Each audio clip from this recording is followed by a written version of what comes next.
mailman. As you can see, I'm the mailman. Don't nobody mess with me. I'm the mailman. If you didn't know, I'm the mailman. I bring the mail to your door. I'm the mailman. As you can see, I'm the mailman. Don't nobody mess with me. I'm the mailman.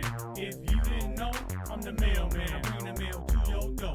Up early in the morning to start my day. I gotta get to the job and make that pay. I walk into the door and straight to my case. I gotta throw the mail up at a...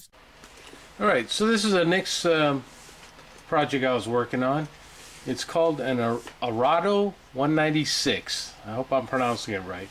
And apparently it's a German float plane that was on such battleships as the Graf Spee, and it's a 1/72nd scale. It's an old kit. This one is actually made in the US, so you can tell how old it is because I think Airfix now made in China and the UK.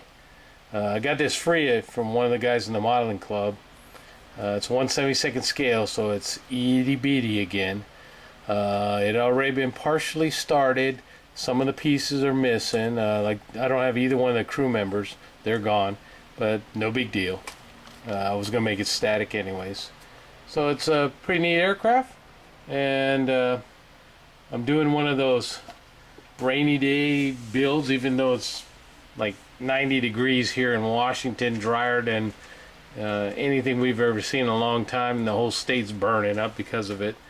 So basically I'm just putting together some assemblies since I'm getting ready to leave. Can't really do any painting, so this is one of the wings, and everything's already dry. It's been sitting here so long, it's so hot today. This is the other wing, got the ailerons working. You know, it's with these big notches and everything, it's gonna not look exact, so I'm not really worried about that. So just something fun to put together. Started on one of the halves, and don't know if you can see it, but it's not the most detailed or best built model around. A lot of flashing on it.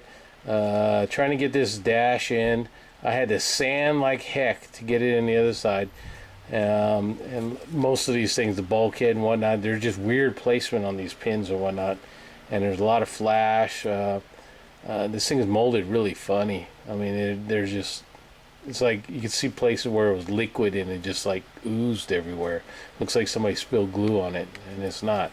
So what I did was try to glue as much of the inside together so I could get it lined up. And of course I use a slow drying glue, and there I got it lined up. So we have the tail gunner seat, we have the rear bulkhead, and they all should fit in their locating pins. And you got the front seat. It looks like a little crooked. I might have to fix that a little bit. So, but it all snaps together. So now, since I got it in one piece, oh, one thing, the engine didn't fit together, so I had to fix that baby.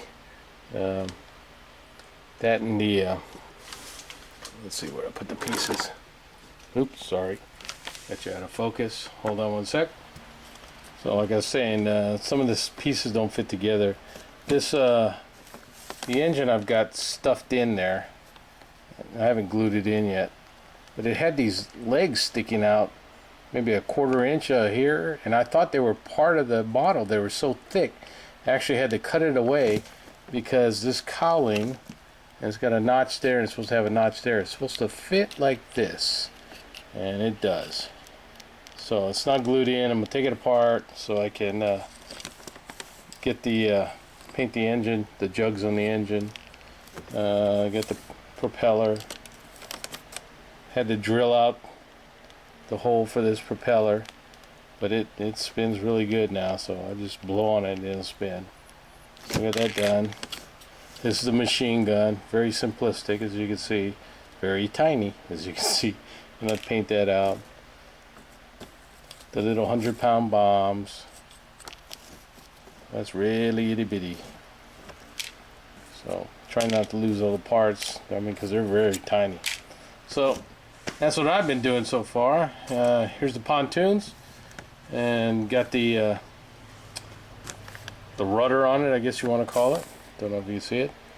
To me, it looked like it was pointing in the wrong direction, but I just went to the web and looked at some images of a Arado, and that's what they look like. So got both of those glued on there. So the guys who put the model, who designed the model, did it right. So can't argue with them. So that's what I've been doing this weekend, guys. I've been watching everybody's videos on the treadmill. Haven't commented like usual, too busy, but I do watch them. And all the guys on the Google on our new club that we started, the Red Dragon started. I can't remember the name, but I've been reading all the stuff in there, and especially been looking at Classic Plastic, better known as Chris Cortell, putting all his stuff on there. And he had one in there. It was from Star Wars. It was that fighter that Luke Skywalker flew, and it was a snap tight kit, but the weathering on it was just amazing. So you all need to see that. It's just unbelievable what he can do. So that's all I got for now, guys. I'm going to be out of the net for a while as I head to Hawaii. Brian, Atomic Dog, feel your pain, buddy. Next Friday we'll be actually putting my dad's ashes into the ground. So hang in there, buddy. We'll get over this. See you later.